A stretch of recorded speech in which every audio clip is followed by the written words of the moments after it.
हाँ जी, ये देख लिया था, ठीक है जी। हमारे पास एक डेफिनेशन है जी, क्वांटिफायर्स क्या हो। क्वांटिफायर्स कोई भी ऐसा वर्ड या कोई ऐसा सिंबल जो आपको किसी क्वांटिटी का आइडिया दे, उसे हम क्वांटिफायर कहते हैं। जैसे देखिए, मैं कुछ वर्ड्स यहाँ पे लिख रहा हूँ, जैसे एट लीस्ट, ठीक है जी, एट द मोस्ट, ये क्या है, ये क्वांटिफायर्स हैं, ठीक है। इसी तरह से कुछ साइंस हैं। ये किस चीज का साइन होता है जी? मैंने एक साइन ड्रॉ किया है, देखें जरा। For all. For all. For all, बिल्कुल ठीक है जी। और ये किस चीज का साइन है? There exists.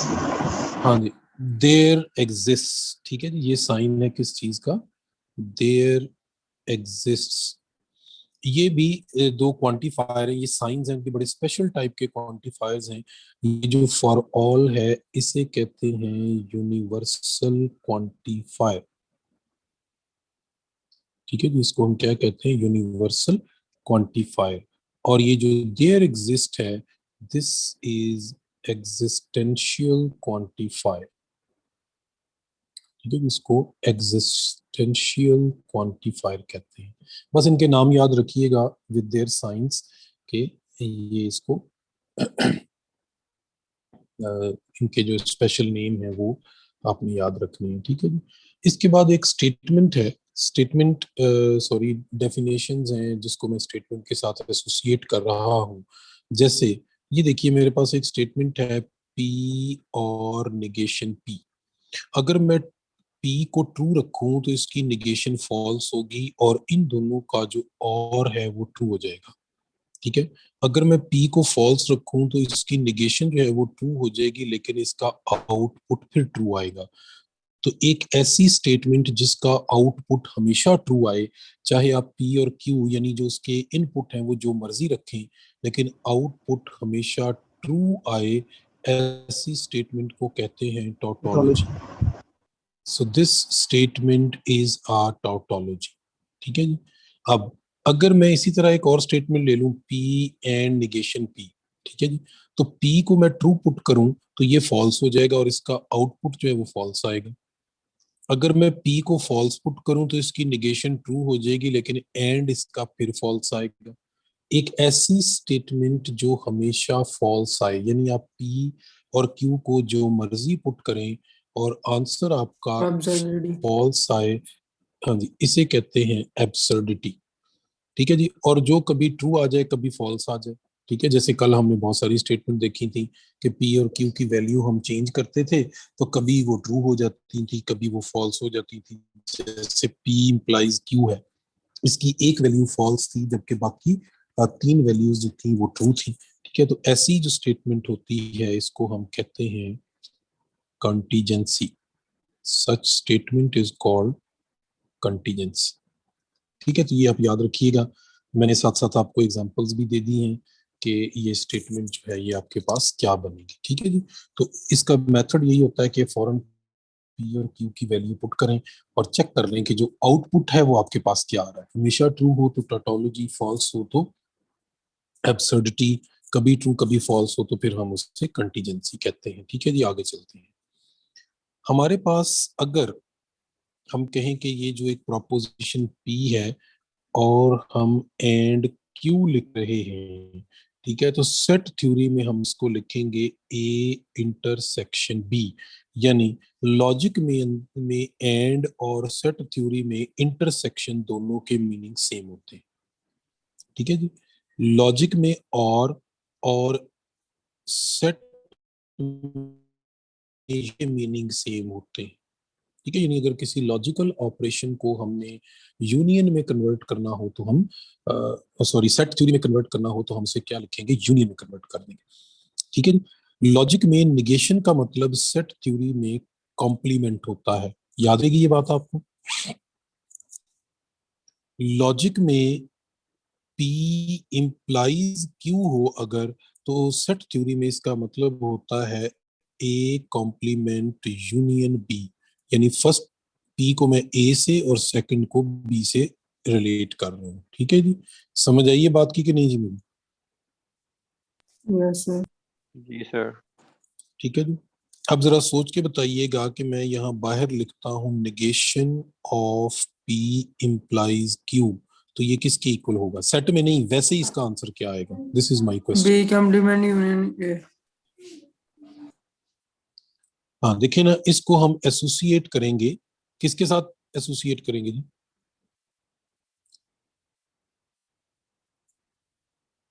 बताएं जरा, इसको किसके साथ एसोसिएट करेंगे? It is very very important concept है, बहुत इंपॉर्टेंट चीज अब आपसे पूछ रहा हूँ। ठीक है, तो जरा बताएं, ये जो equation, ये इस ऑपरेशन को रिप्रेजेंट है, और नेगेशन का मतलब क्या है? कॉम्प्लीमेंट। तो अगर आपने इसका आंसर लिखना है तो आप लिखेंगे ए कॉम्प्लीमेंट यूनियन बी, और फिर इसका कॉम्प्लीमेंट। तो ए कॉम्प्लीमेंट का कॉम्प्लीमेंट ए हो जाएगा, यूनियन आपको पता है इंटरसेक्शन में चेंज हो जाता है, और बी जो है इसके ऊपर कॉम्प्लीमेंट आ जाएगा।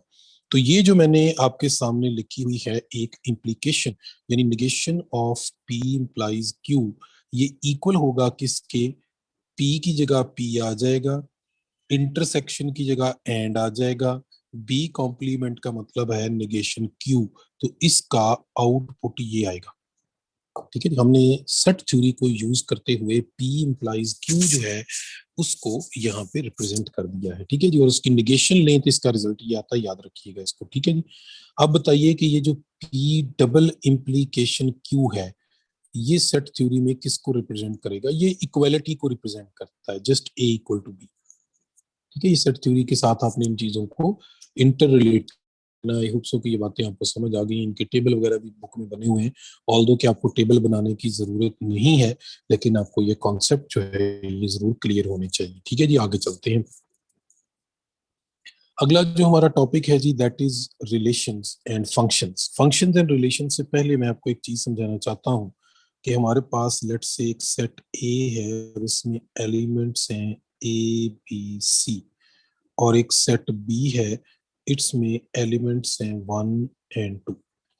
वो आपसे कहता है कि इन सेट्स का कार्टेशियन प्रोडक्ट फाइंड करें। ठीक है, कार्टेशियन प्रोडक्ट कहता है कि इनका क्रॉस प्रोडक्ट जो है वो फाइंड करें। ठीक है जी, कार्टेशियन प्रोडक्ट या क्रॉस प्रोडक्ट फाइंड कैसे करते हैं? इसका मेथड बहुत ही सिंपल है, आपने ये मैट्रिक में चीज पढ़ी हुई है, मैं जिस इसको रिवाइज कर रहा हूँ। आपने फर्स्ट एलिमेंट सेट ए से लेना है और सेकंड एलिमेंट सेट बी से लेना है, और इनके पेयर बनाते जाना है। ये आएगा A1 A2, फिर आ जाएगा जी B1 और B2, फिर आ जाएगा C1 और C2। तो ये आपके पास बन गया ए क्रॉस बी कार्टेशियन प्रोडक्ट। अगर वो आपसे कहे कि बी क्रॉस बनाए, तो आप इनका ऑर्डर चेंज करते जाएंगे, यानी फर्स्ट एलिमेंट बी से और सेकंड जो है वो ए से आ जाएगा। इसका पहला की पॉइंट ये है कि नंबर ऑफ एलिमेंट्स जो हैं इन ए क्रॉस बी, ये किसके इक्वल होते हैं? ठीक है, तो number of elements in A cross B होते हैं number of elements in A multiplied by number of elements in B. तो देखें, ए में 3 एलिमेंट हैं, बी में 2 एलिमेंट हैं, तो ए क्रॉस बी में कितने एलिमेंट आ जाएंगे? 6 एलिमेंट। आप गिन भी सकते हैं, 1 2 3 4 5 6 एलिमेंट्स आ जाएंगे। दूसरा इसका इंपॉर्टेंट की पॉइंट ये है कि ए क्रॉस बी जो है वो बी क्रॉस ए के इक्वल नहीं होता, बट इन जनरल कुछ स्पेशल केसेस में ये इक्वल होता है। ठीक है जी, अगर वो कहे कि क्रॉस प्रोडक्ट ए टू ए लिखें, तो वो आप ए क्रॉस ए लिख लेंगे, इसको हम कहते हैं cross product from A to A. ठीक है जी, ये बड़ी बेसिक सी बातें हैं आपको, आई होप सो कि मैट्रिक में भी आपने ये चीजें पढ़ी हुई हैं, जस्ट मैं उसकी रिवीजन कर रहा हूँ, क्योंकि यहीं से मैंने आगे कुछ की पॉइंट जो है वो जनरेट करने हैं। ठीक है जी, यहाँ तक अगर आपको बात समझ आ गई है तो आगे चलते हैं। टॉपिक है जी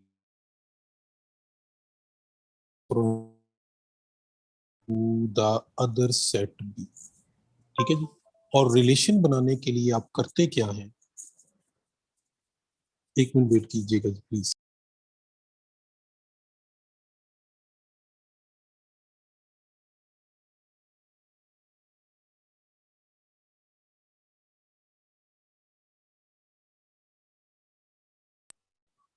जी सुन पा रहे हैं जी आप लोग? मुझे आवाज आ रही है मेरी?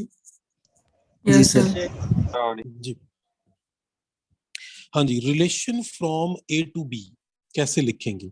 इसका मतलब ये होता है कि relation from A to B क्या चीज है?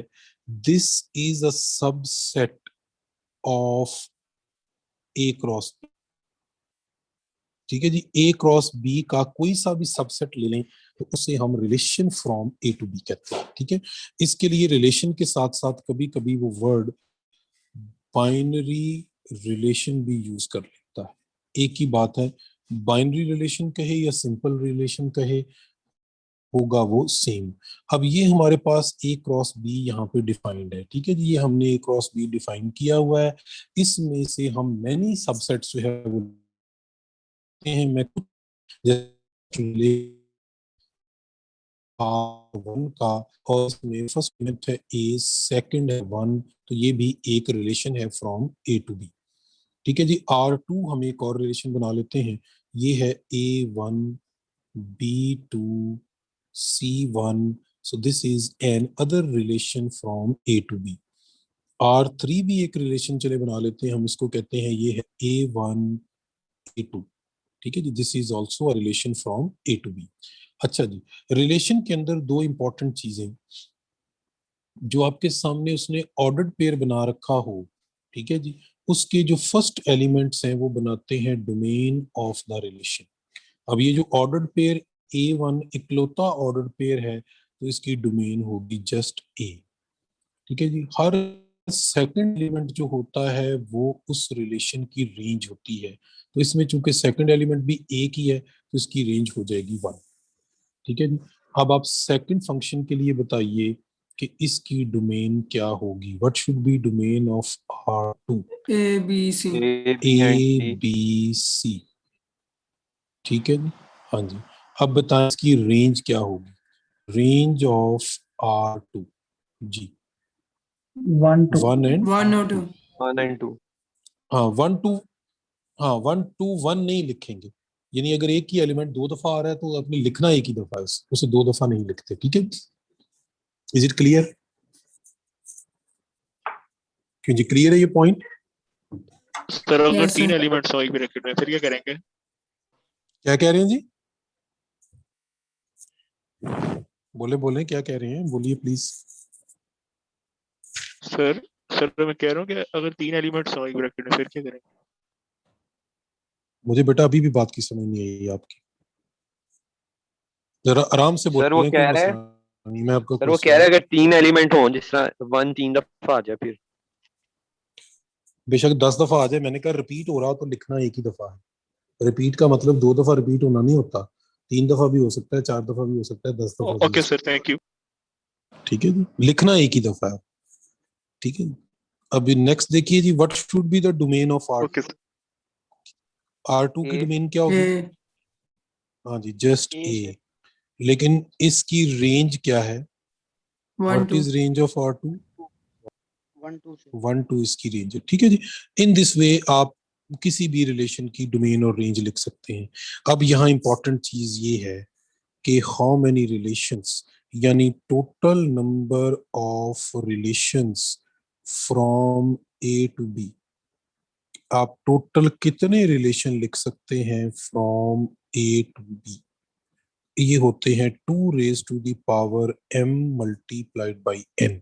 ठीक है, मुझे कहीं पे लिख देना चाहिए था, मैंने लिखा नहीं है। बेसिकली m जो है ये a में जितने एलिमेंट होंगे उसको हम m कह लेते हैं, और n कह लेते हैं b में जितने एलिमेंट होंगे। ठीक है, अगर a में m एलिमेंट हैं, b में n एलिमेंट हैं, तो a टू b कितने रिलेशन बन सकते हैं? 2 पावर m इंटू n। ठीक होगी जी बात, क्लियर है ये point? yes sir. Let set A has n elements, set A के n एलिमेंट है, so total relations from A to A कितने होंगे जी? Total relations from And A C to A to A क्या आ जाएगा जी? 2 power N cross 1। n cross n n square हो जाएगा। ठीक है जी, समझ आ गई यस बात? सर। चलें जी, अगर ये बात समझ आ गई तो आगे चलते हैं कि फंक्शन क्या होता है। Function is a relation basically. पहला की पॉइंट समझे कि फंक्शन एक रिलेशन होता है if number 1 domain of that relation is equal to set A. Number 2, range of that set is subset of A. ठीक है जी, वो उसका सबसेट हो, कोई भी हो सकता है, प्रॉपर या ए। ठीक है, बेसिकली इसको मुझे मोर प्रिसाइज कहना चाहिए था यहाँ पे कि function is a relation from A to B. ठीक है जी, अगर सेट ए उसका फर्स्ट है और सेट बी सेकंड है तो डोमेन फर्स्ट सेट के इक्वल होनी चाहिए। रेंज जो है, सॉरी देखें फिर गलती होगी ना, इसीलिए रेंज जो है वो सेकंड सेट का सबसेट होना चाहिए। और तीसरी कंडीशन ये है कि no first element of each ordered pair is repeated, कि हर ऑर्डर्ड पेयर का फर्स्ट एलिमेंट जो है वो रिपीट नहीं होना चाहिए, यूनिक होना चाहिए। ठीक है, अब इनको हम देखते हैं प्रीवियस पेज पे जाके। ये हमारे पास रिलेशन R1 है, इसकी डोमेन सिर्फ A है and this is not equal to set A। क्या कहते हैं, ये फंक्शन होगा कि नहीं होगा? No sir. हाँ जी, this is not a function, क्योंकि इसकी डोमेन सेट ए के इक्वल ही नहीं आई तो हम कहेंगे this is not a function. ठीक है जी, सेकंड हमारे पास देखें तो ये डोमेन ऑफ R2 ABC है, so this is equal to A। और अगर आप रेंज देखें तो वो सेट बी के इक्वल है, जाहिर है इक्वल है तो सबसेट तो होगा ही होगा, तो दूसरी कंडीशन भी फुलफिल कर गया। और फर्स्ट ऑर्डर पेयर में ए है, फिर बी है, फिर सी है, कोई भी एलिमेंट किसी भी ऑर्डर्ड पेयर का रिपीट नहीं हो रहा, तो can we say that R2 is a function?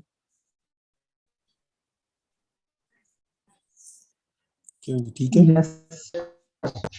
और ये सर फर्स्ट रिलेशन भी एलिमेंट है। नहीं रिपीट होना चाहिए, सेकंड हो सकता है। हाँ जी, फर्स्ट सेकंड हो सकता है, सेकंड हो रहा है ना रिपीट, यस सर। लेकिन सेकंड रिपीट होने से कोई मसला नहीं है। ठीक है, सेकंड रिपीट हो जाए कोई इशू नहीं, फर्स्ट एलिमेंट रिपीट नहीं होना चाहिए। अब जरा सोच के बताएं जी, R3 फंक्शन होगा कि नहीं होगा? No sir. हाँ जी, R3 is not a function, R3 को हम फंक्शन नहीं कह सकते। ठीक होगी जी बात? फर्स्ट एलिमेंट रिपीट हो आगे रहा है चलते हैं। इसमें। हाँ जी, फर्स्ट एलिमेंट जो है इसका, नहीं फर्स्ट एलिमेंट रिपीट नहीं हो रहा। पहले आप डोमेन देखें, डोमेन ही सेट ए के इक्वल नहीं है, डोमेन में सिर्फ एक एलिमेंट है ए, जबकि Yes, हमारे sir. पास सेट ए में 3 एलिमेंट है ए बी सी, वो उसके इक्वल होनी चाहिए। ठीक है, इज दैट क्लियर जी? आगे चलते हैं, मैं यहाँ पे कुछ और फंक्शंस लिखता हूँ और उनको फिर डिस्कस करते हैं, बल्कि रिलेशंस लिखता हूँ। मैं एक यहाँ रिलेशन लिखता हूँ R4, ये वहीं से ले रहा हूँ, ए बी सी सेट जो हमने बना रखा है ना, ए और बी सेट, वहीं से ले रहा हूँ। यहाँ पे मैं लिखता हूँ जी A1 B2 और C2। ठीक है जी, अब देखें इसकी जो डोमेन है R4 की, वो सेट A के इक्वल है। ठीक है जी, और इसकी जो रेंज है वो सेट B के इक्वल है। अगर डोमेन सेट B के कंप्लीटली इक्वल हो जाए तो ऐसे फंक्शन को हम कहते हैं ऑन टू फंक्शन। ठीक है, ये फंक्शन तो है ही है, लेकिन कौन सा फंक्शन है? ऑन टू फंक्शन है, क्योंकि इसकी डोमेन सेट ए के इक्वल है और रेंज इसकी सेट बी के इक्वल आ गई है, यानी सारे वही एलिमेंट है रेंज के अंदर जो सेट बी को बिलोंग करते हैं। So this is onto function. Onto function को कहते हैं सर्जेक्टिव फंक्शन, ये इसका दूसरा नाम है। ठीक है जी, चलें जी, एक और फंक्शन लिखता हूं R5। ये है मेरे पास A1 B1 और C1। ठीक है जी, पहले तो बताएं कि ये फंक्शन है कि नहीं। फंक्शन है। डोमेन ऑफ R5 सेट ए के इक्वल है, domain range of R5 sir क्यों? सी में 2 भी आता है। बेटा मैंने सिर्फ ये पूछा है, फिर मेरी बात गौर से सुनिए, कि मैंने सिर्फ ये पूछा है कि ये फंक्शन है कि नहीं, ठीक है? है is it a function? yes function मेरा क्वेश्चन है, है। हाँ दिस इज अ फंक्शन, क्योंकि डोमेन सेट ए की इक्वल है, रेंज सेट बी का सबसेट है। सबसेट होना चाहिए, इक्वल होना जरूरी नहीं है। इक्वल अगर हो गई तो फिर वो ऑन टू फंक्शन होगा, ठीक है? और अगर वो सबसेट हो लेकिन इक्वल टू बी ना हो तो फिर वो इन टू फंक्शन होगा। समझ आ रही है बात की? फिर वो कौन सा फंक्शन होगा, से इन टू फंक्शन कहते हैं। Is that clear? I hope so कि पॉइंट आपको मेरा क्लियर हो गया हो, ठीक है? ये हमारे पास एक डेफिनेशन आ गई किसकी, इन टू फंक्शन की। चलें जी आगे, अगर ये बात क्लियर है तो अगले पॉइंट की तरफ चलते हैं, ठीक है जी? अब मैं एक सेट लिख रहा हूँ सी, इसमें एलिमेंट्स हैं ए बी।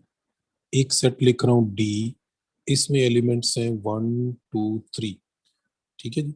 अब मैं यहाँ पे एक रिलेशन लिख रहा हूँ फ्रॉम सी टू डी, और वो है मेरे पास A1 B2।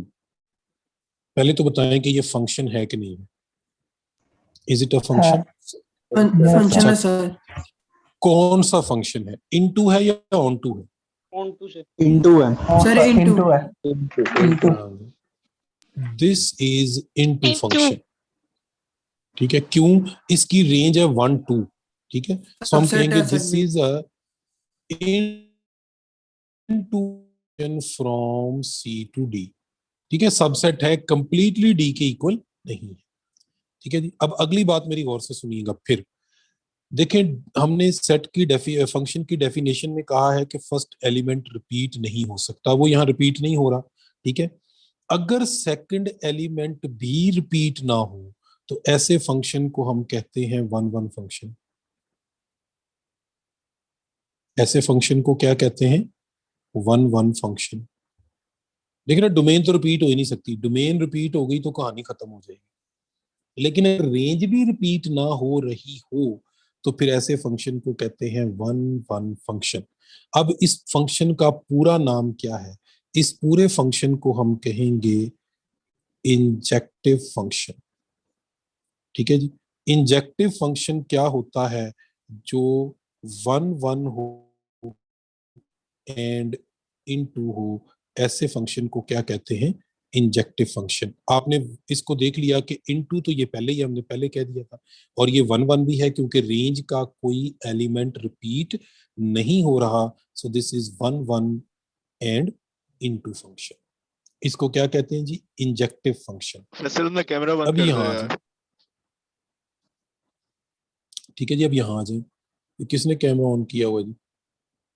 ये आपको बेटा वहां से ऑफ कर देंगे, मैं पहले भी कह रहा बताता हूँ आपको, ठीक है? केयरफुल रहें, कैमरा अपना ऑन मत करें, ठीक है?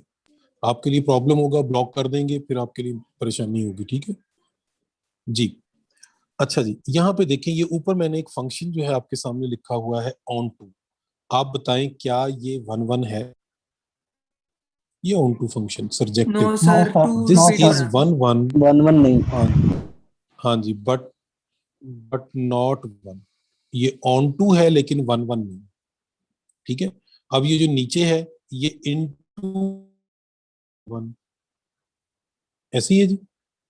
तो ये हमारे पास मैनी एग्जांपल्स हैं। यानी फंक्शन हो सकता है सिर्फ ऑन टू हो, सिर्फ इन टू हो, ये भी हो सकता है वो इन टू एंड वन वन हो, फिर हम उसे कहते हैं इंजेक्टिव फंक्शन। इसी तरह से फंक्शन अगर onto and one one हो जाए, ठीक है जी, इसे कहते हैं Bijective. बाइजेक्टिव फंक्शन,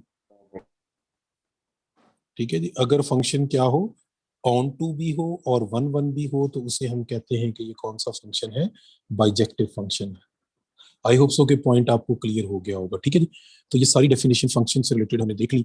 आगे चलते हैं। अगर वो आपसे कहे कि जी इनवर्स रिलेशन लिखें किसी रिलेशन का, ठीक है जी, या वो आपसे कहे कि इनवर्स फंक्शन लिखें किसी फंक्शन का, तो मकसद सिर्फ ये है कि तरीका दोनों का सेम है। बात सिर्फ इतनी है कि अगर रिलेशन है तो उसका इनवर्स रिलेशन कैसे लिखेंगे। जैसे मैं एक रिलेशन लिख रहा हूँ, ये मेरे पास रिलेशन है A1 B1 C2, ठीक है जी? अगर आपने रिलेशन का इनवर्स लिखना है तो बड़ा सादा सा तरीका है कि ऑर्डर्ड पेयर के अंदर जो पेयर में नंबरिंग हुई हुई है इसकी जगह बदल दें।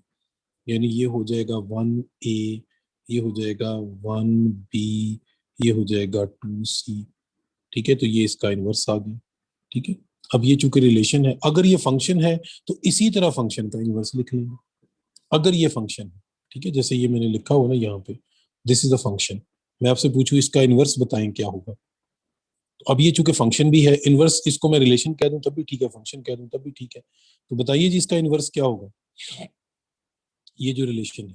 1A A1 ये 1A 2B 2B हाँ जी, तो ये आर इनवर्स ये बन गया आपके पास 1A, 2B। ठीक है, this is a inverse relation. ठीक है जी। अब अगर फंक्शन, एक तो यही तरीका आ गया ना फंक्शन का, कि जैसे मैंने आपको मेथोडोलॉजी बता दी कि फंक्शन का इनवर्स जो है ये आप कैसे लिख सकते हैं। अच्छा, दूसरा तरीका ये है, दूसरा मेथड सॉरी मैं बताने लगा था, कि आपके पास डिफाइन ही फंक्शन हो, और फंक्शन को सम टाइम वो इस तरह भी डिफाइन करता है कि एक्स वाई एक ऑर्डर्ड पेयर है सच दैट, आगे वो आपको कोई डेफिनेशन दे दे like this 3x plus Y equal to 2। ठीक है जी। इसी तरह चलें एक और फंक्शन में जी यहाँ पे डिफाइन करता हूँ, वो कह दे जी कि x y such that y is equal to x square. ठीक है, और वो कहे जी कि इनके इनवर्स लिखें। जैसे ये है मेरे पास एफ इनवर्स। एफ इनवर्स लिखने का तरीका ये है कि यहाँ आप एक्स वाई ही लिखेंगे, ये आगे जो डेफिनेशन है इसमें एक्स की जगह वाई और वाई की जगह एक्स लिख दें। बताइए जी क्या बनेगा फिर अगर मैं इसको चेंज करूँ तो? क्या लिखना चाहिए मुझे यहाँ? 3y plus x is 3y equal to plus 0. x is equal to 2। Very good, तो ये इसका इनवर्स बन गया। ठीक है जी। सेम केसेस हियर, अगर जी इनवर्स लिखना हो तो कैसे लिखेंगे बोलिए? X y such that x is equal to y Y square. Square, ये इसका, ठीक है, ये इसका इनवर्स आ गया। ठीक है, आखिरी बात एक लाइन एक नोट की फॉर्म में लिख लेंगे, जल्दी से लिखिए। Inverse of a function may or may not be a function. Inverse of a function may or may not be a function, but inverse of a bijective function is always function. But inverse of a bijective function is always function. ठीक है, क्यों जी, clear है कि नहीं? कि किसी भी फंक्शन के इनवर्स का फंक्शन होना जरूरी नहीं है, लेकिन बाइजेक्टिव फंक्शन का इनवर्स हमेशा फंक्शन होता है। चलें जी फिर आगे। आगे हमारा एक मेजर टॉपिक है, अभी हमने पढ़ा बाइनरी रिलेशन, अब हम पढ़ने जा रहे हैं बाइनरी ऑपरेशन। ठीक है जी। यूजुअली बाइनरी ऑपरेशन को स्टार से रिप्रेजेंट किया जाता है। हमारे पास बहुत सारे बाइनरी ऑपरेशन है, जैसे addition, subtraction, multiplication, division, union, intersection etcetera. ठीक है जी। कोई भी ऐसा ऑपरेशन जो दो चीजों, दो नंबरों, दो सेट, ठीक है जी, को मिलाने के लिए यूज हो, उसे हम बाइनरी ऑपरेशन कहते हैं। ठीक है जी। क्या हर ऑपरेशन बाइनरी ऑपरेशन होता है? नहीं। आप डेरिवेटिव देखें तो वो बाइनरी ऑपरेशन नहीं है, यानी डेरिवेटिव के लिए दो नंबर्स का होना जरूरी नहीं है, आप साइन एक्स का डेरिवेटिव भी ले सकते हैं।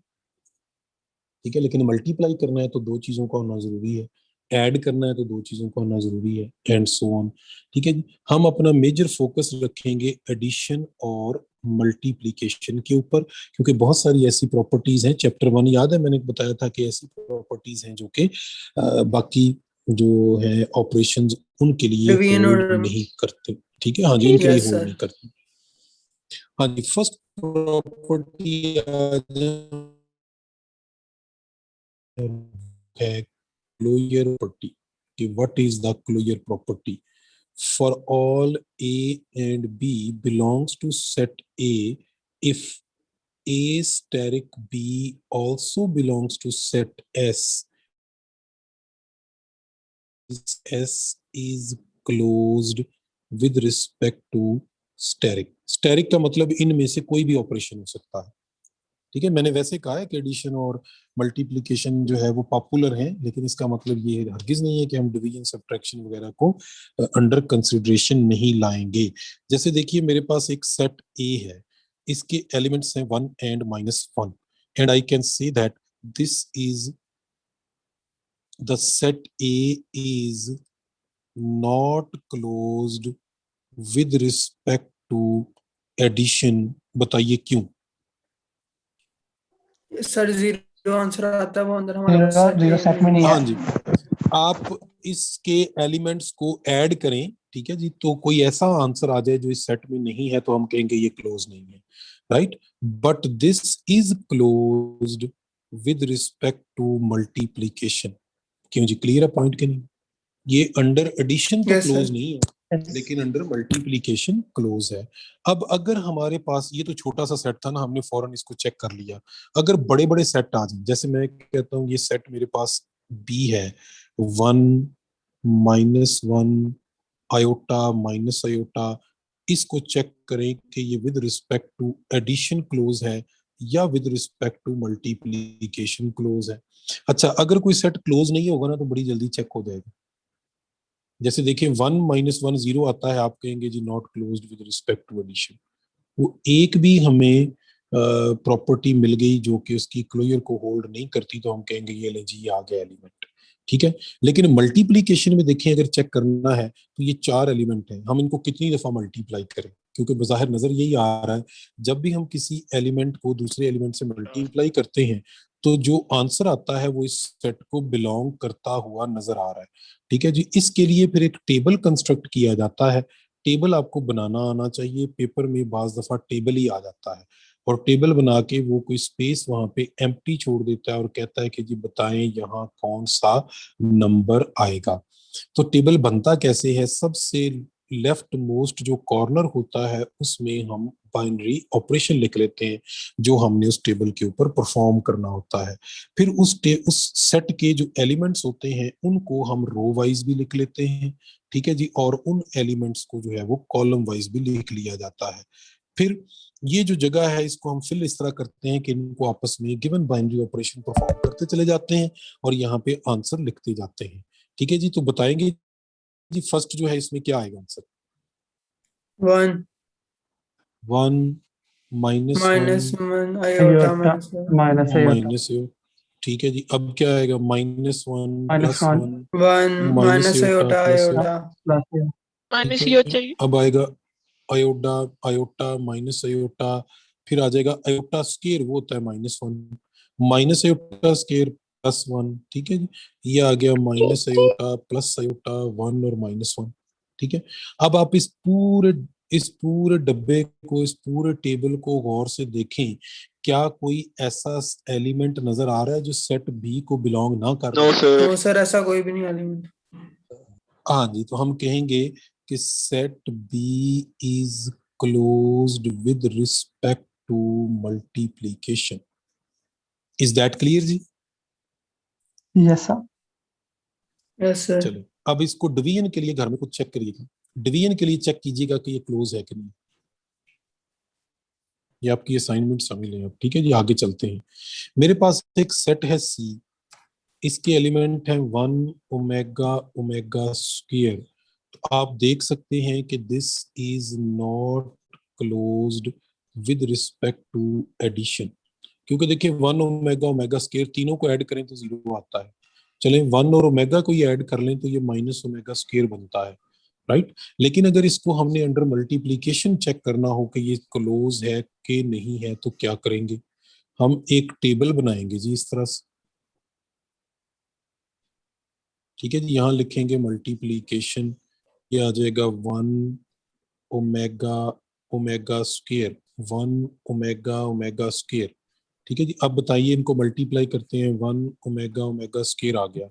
ओमेगा ओमेगा स्क्वायर आपको पता होना चाहिए कि ओमेगा क्यूब 1 होता है, ठीक है जी। याद है कि नहीं? चैप्टर 4 Yes, में आपने sir. पढ़ रखा होगा। तो ओमेगा ओमेगा क्यूब जो है वो हमारे पास क्या आ गया? 1 आ गया, ठीक है जी। अब बताइए जी अगले इसमें क्या लिखूं मैं? ये है ओमेगा स्क्वायर, यहाँ आ जाएगा ओमेगा स्क्वायर, ओमेगा क्यूब 1 होता है, ओमेगा 4 किसके इक्वल होगा, इसको लिखेंगे omega. Omega cube dot omega 1, तो ये ओमेगा बन जाएगा। अब आप फिर इस टेबल को गौर से देखिए, तो each and every element belongs to set C, तो we can say that Yes, sir. C is closed with respect to multiplication. ठीक होगी जी बात। तो इस तरह आप किसी भी टेबल को आप चेक कर सकते हैं। आई होप सो कि यहाँ तक आपको पॉइंट क्लियर हो गए होंगे। ठीक है जी, आगे चलते हैं। डिवीजन के लिए भी यही टेबल यूज करेंगे?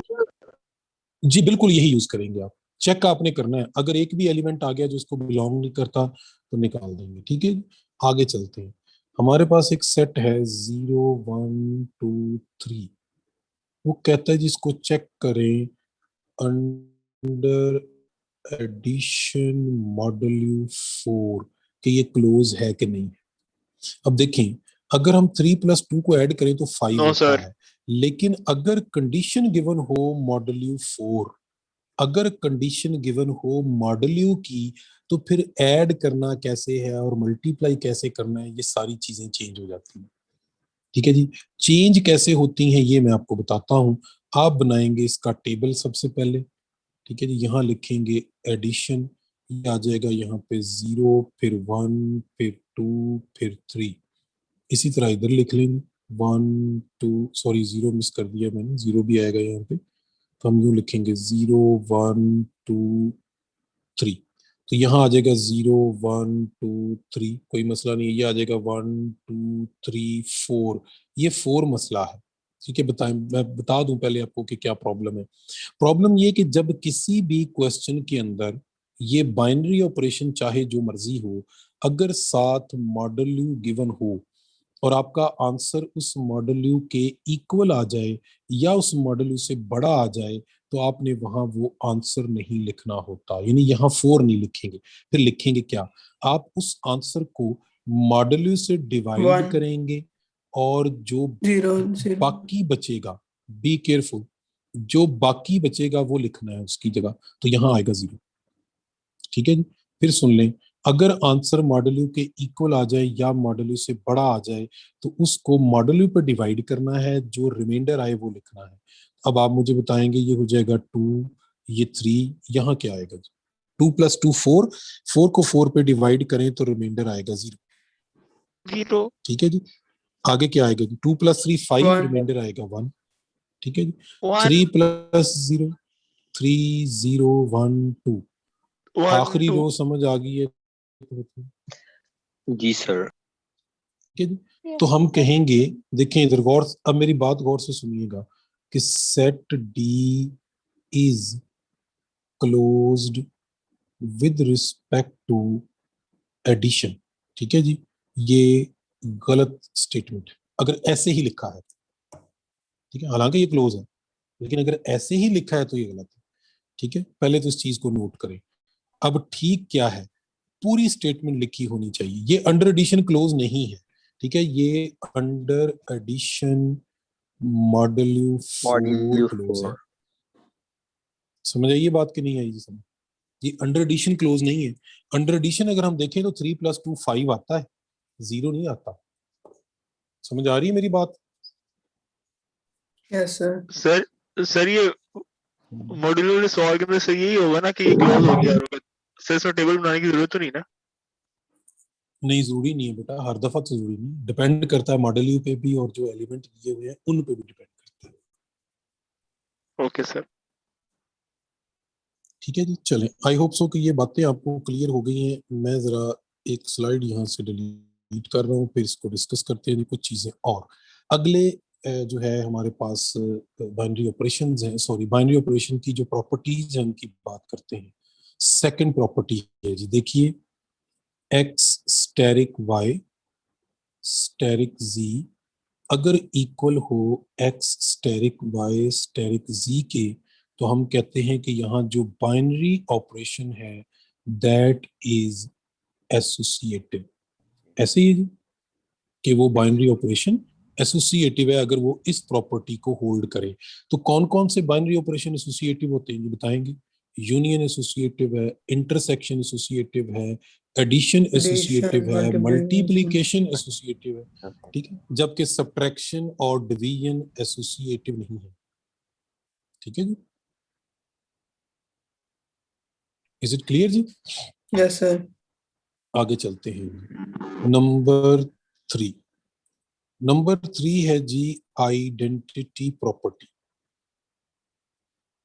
ठीक है, आइडेंटिटी प्रॉपर्टी किसी भी बाइनरी ऑपरेशन की हो, इसे ई से डिनोट करते हैं।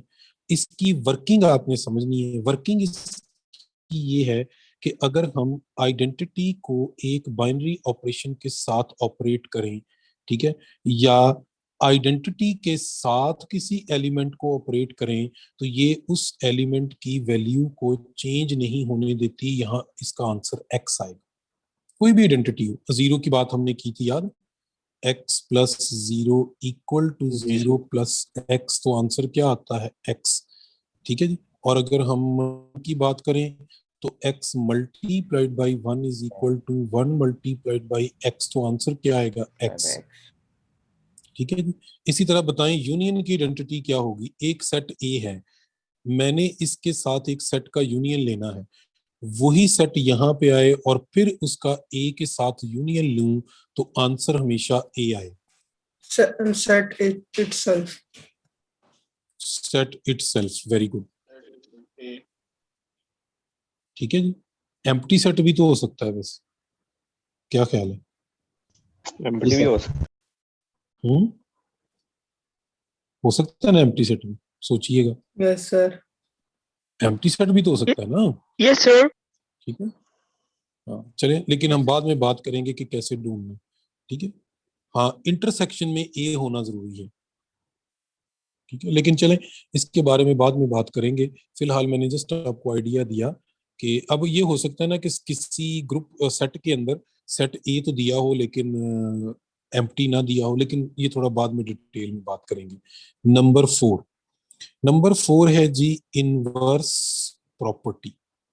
अब मैं चूंकि आपको प्रॉपर्टी वर्जन बता रहा हूं इसलिए थोड़े से डिफरेंट लगेंगे।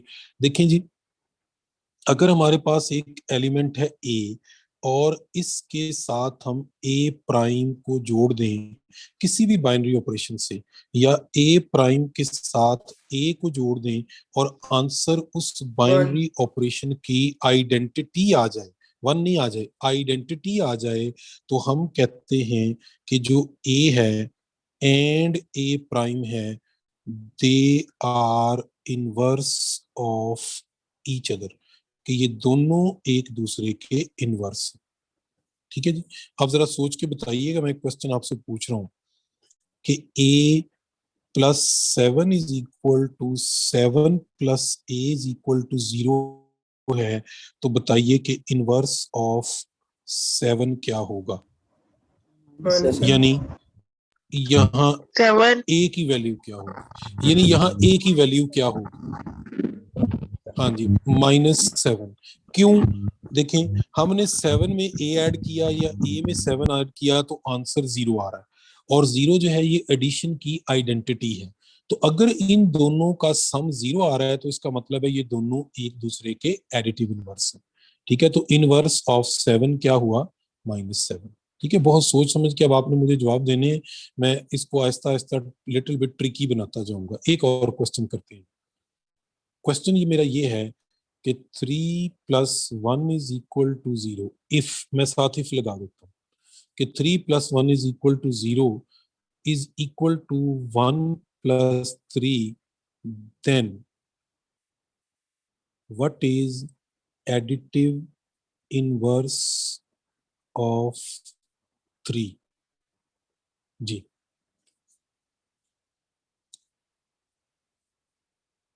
सोच के जवाब दें जरा जल्दी से जी, बोले। -1 -1 नहीं, अब मेरी बात गौर से सुनिए, प्रॉपर्टी को फिर देखें। प्रॉपर्टी ये कहती है कि अगर आप दो एलिमेंट्स को आपस में ज्वाइन करें और उसका रिजल्ट उस बाइनरी ऑपरेशन की आइडेंटिटी आ जाए, तो ये दोनों एक दूसरे के इनवर्स होंगे। तो देखिए मैंने -3 यहाँ क्या किया है, यार माइन पूरी बात तो सुन लिया करो। मैंने कौन से दो एलिमेंट्स को ज्वाइन किया है, 1 और 3 को, 3 को ठीक है, और इनका आंसर क्या आया है, 0 0। तो ये दोनों एक दूसरे के इनवर्स होंगे। अब बताएं 3 का 1 इनवर्स क्या होगा। होगा, 1 होगा, 1 ठीक है जी। 3 का इनवर्स 1 होगा, और 1 का इनवर्स क्या होगा, 3 3 होगा। समझ आ गई बात। अब आप ये सोचें, ऐसा हो सकता है कि नहीं हो सकता, ये मुमकिन है कि नहीं? नो सर, ये लेकिन क्वेश्चन के साथ मुमकिन। क्यों नहीं हो क्यों नहीं हो सकता? ये अभी आपने किया, देखिए 1 लो में किया + सर। 3 = 0, किया है कि नहीं किया? यस किया ना, तो इसलिए हो सकता है, ठीक है। इट डिपेंड्स ये ऑन द तो होगा। Condition as well. अब जरा, हाँ, अब इस टेबल में देखकर बताइए कि 2 का इनवर्स क्या है, इस टेबल में देखकर बताइए। What is 2 2 additive inverse of 2 with respect to 1 का 3 है। addition modulo 4 is 2। Very good. कैसे ढूंढा आपने? देखें, आपने ढूंढना है कि आपने 2 में क्या ऐड किया है कि आंसर 0 आ गया है। अच्छा, 0 ही क्यों ढूंढना है? क्योंकि 0 जो है वो एडिशन की आइडेंटिटी होती है।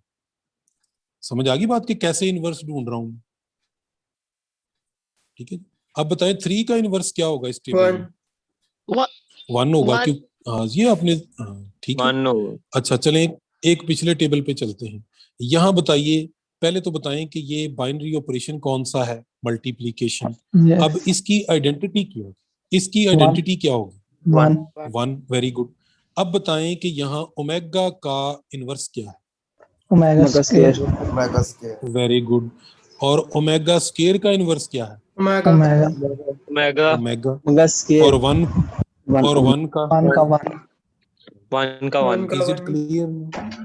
समझ आ गई? ढूंढना आ गया कि कैसे ढूंढना है इनवर्स टेबल से, या जनरली ढूंढना तो कैसे ढूंढते हैं। आई होप सो कि आपको क्लियर हो गया होगा। चले यहाँ एक थोड़ी सी प्रैक्टिस और कर लेते हैं। Yes sir. अब आप मुझे ये बताइए कि इस टेबल में माइनस आयोटा का इनवर्स क्या है? आयोटा आयोटा खुद ही योटा वेरी गुड। आयोटा के साथ मल्टीप्लाई किया तो आंसर आपका 1 आ गया, ठीक है जी। आई होप सो कि अब आप टेबल से इनवर्स ढूंढ सकते हैं। ठीक होगी जी, Yes, बात sir. क्लियर है? आगे चलते हैं, फिर अगली प्रॉपर्टी जो इसको डिस्कस Yes, sir. करते हैं। आखिरी प्रॉपर्टी, लास्ट प्रॉपर्टी है, दिस इज नंबर 5। इस प्रॉपर्टी को हम कहते हैं कम्यूटेटिव प्रॉपर्टी, ठीक है जी।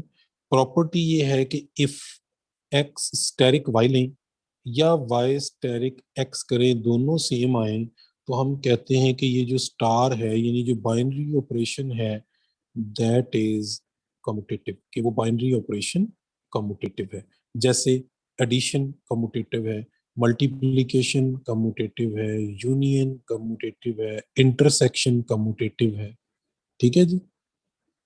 सब्ट्रैक्शन कम्यूटेटिव नहीं है, डिवीजन कम्यूटेटिव नहीं है। अब यहाँ मैं एक क्वेश्चन आपसे पूछ रहा हूँ। क्वेश्चन ये है जी कि विच ऑफ द फॉलोइंग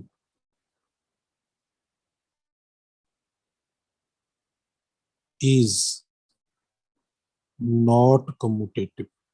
मैं यहाँ कुछ बाइनरी ऑपरेशन लिखने लगा हूँ, आपने मुझे बताना है कि कौन सा ऑपरेशन कम्यूटेटिव नहीं है। ऑप्शन ए है जी X asterisk Y is equal to 2xy। Option B है जी X asterisk Y is equal to 2x + 2y। Option C है जी X asterisk Y is equal to x। Option D है जी X asterisk Y is equal to 4xy। जी, कौन सा operation इनमें से चार्ली। कम्यूटेटिव नहीं है? बिल्कुल ठीक है जी, वेरी गुड। अगर किसी को समझ नहीं आई तो पूछ ले।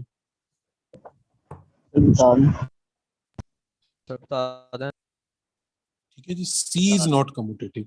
देखें, ए जो है ये तो सीधा सीधा मल्टीप्लीकेशन है, साथ 2 आ गया तो कोई मसला नहीं है। बी में 2x + 2y है, 2 आप कॉमन ले लें तो बाकी क्या बचेगा, x + y। तो x + y और y + x सेम होता है। सी में देखें, वो कहता है अगर आप x plus x asterisk y करें तो आंसर x आना चाहिए। ठीक है, अब मुझे बताएं अगर मैं y स्टेरिक x करूं तो आंसर क्या आना चाहिए? क्यों जी? नहीं x नहीं, y आना चाहिए। पहला एलिमेंट आंसर आया है, ऊपर ऑपरेशन को गौर करें कि x स्टेरिक y किया तो x आया ना, तो y स्टेरिक x करेंगे तो क्या आएगा? y आएगा। ठीक है, ये ऐसा ऑपरेशन है जिसने हमेशा पहला नंबर रिटर्न करना है, दूसरे का तो जिक्र ही नहीं है इसमें। नहीं समझी बात की? Yes sir. ठीक है, तो इसलिए ये कम्यूटेटिव नहीं है, क्योंकि x स्टेरिक y x आ रहा है, y स्टेरिक x y आ रहा है, तो इसलिए this operation is not commutative. I hope so कि ये चीजें आपको क्लियर होनी चाहिए। ठीक है, मैं अभी तक आपकी बुक की तरफ गया ही नहीं, मैंने जो चीजें एक्स्ट्रा नॉलेज है, और ये पेपर के चूंकि क्वेश्चंस हैं, पास्ट पेपर स्पेशली फास्ट में बड़े क्वेश्चन आते हैं इस तरह के, तो उन पे मेरा फोकस है। ठीक है जी, एक क्वेश्चन मैं आपसे डिस्कस कर रहा हूँ। If x steric y is equal to 2xy, then what should be the identity with respect to steric? आपने बताना है कि with respect to steric, ये जो भी यहाँ बाइनरी ऑपरेशन डिफाइन किया गया है, इनमें से कौन सा उसका आइडेंटिटी एलिमेंट है?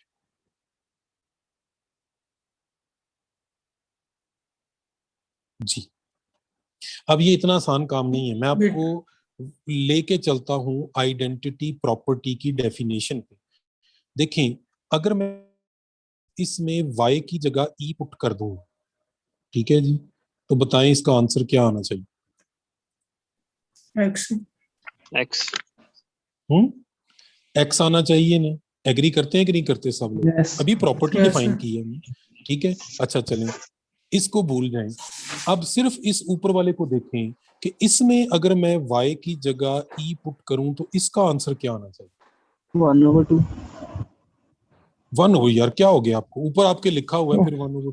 गौर से देखें Yes. यार, पूरी एक्सप्रेशन में y की Yes, जगह e X. पुट कर दें, क्या आएगा? चलो Yes. फिर वही बात कर रहे हैं।